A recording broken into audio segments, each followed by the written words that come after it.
தேவனுக்கு மகிமை உண்டாவதாக.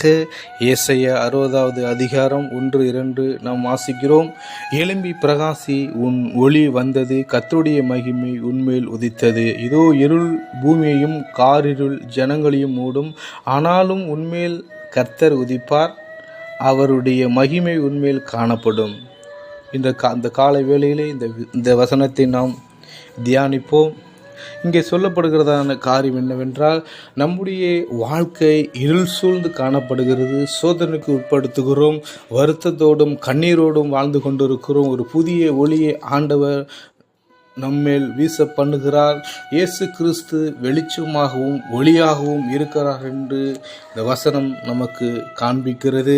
இதில் ஆறு காரியத்தை நான் பார்க்கிறோம். எழும்பி பிரகாசி, உன் ஒளி வந்தது, கர்த்தருடைய மகிமை உன்மேல் உதித்தது, இருள் நீங்கி வெளிச்சம் வருதல், மகிமை வெளிப்படுதல், கர்த்தருக்கு பிரியமான வாழ்க்கை.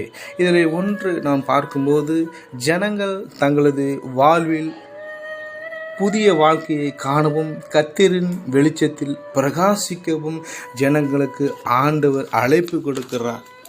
கர்த்தர் தம்முடைய ஜனங்கள் மீது தம்முடைய ஒளியை வெளிப்படுத்தி காட்டுகிறார். அவர் யார், எப்பேற்பட்டவர் என்பதை ஜனங்களுக்கு வெளிப்படுத்துகிறார். கர்த்தருடைய மகிமை தம்முடைய ஜனங்களிடத்தில் வெளிச்சமாய் கிருபையாய் கொடுத்திருக்கிறார். அந்த வெளிச்சம்தான் ஆண்டவராகிய இயேசு கிறிஸ்துவின் வார்த்தை. கிருபை என்று நாம் பார்க்கும்போது, சிலுவையிலே அவர் சிந்தின இரத்தத்தின் மேன்மையை நாம் விசுவாசிக்கும் போது அந்த கிருபையை நாம் பெற்றுக்கொள்கிறோம். அதன் நிமித்தமாக நமக்கு ஒரு மேன்மையை ஆண்டவர் கொடுத்திருக்கிறார். உலகம் இருள் சூழ்ந்து காணப்பட்டாலும் கர்த்தரின் வெளிச்சம் அந்த இருளை விரட்டி ஒளியை தருகிறதா இருக்கிறது. கர்த்தருடைய மகிமை ஜனங்களின் மேல் உதித்து அவர்களை பிரகாசிக்கும்படி செய்கிறது.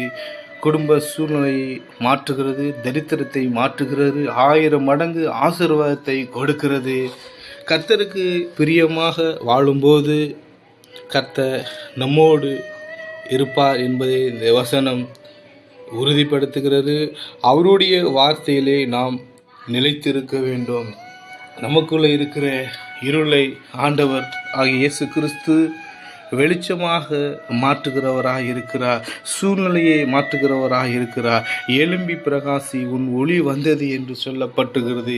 மரண இருளை நாம் இருந்தாலும் அதை வெளிச்சமாக மாற்றி நம்முடைய வாழ்வை பிரகாசிக்க பண்ணுகிற தேவனாக இருக்கிறார். அந்த காலை வேளையிலே வசனத்தை தியானிக்க கர்த்தர் கிருபை செய்ததற்காக ஸ்தோத்திரம். ஆமென்.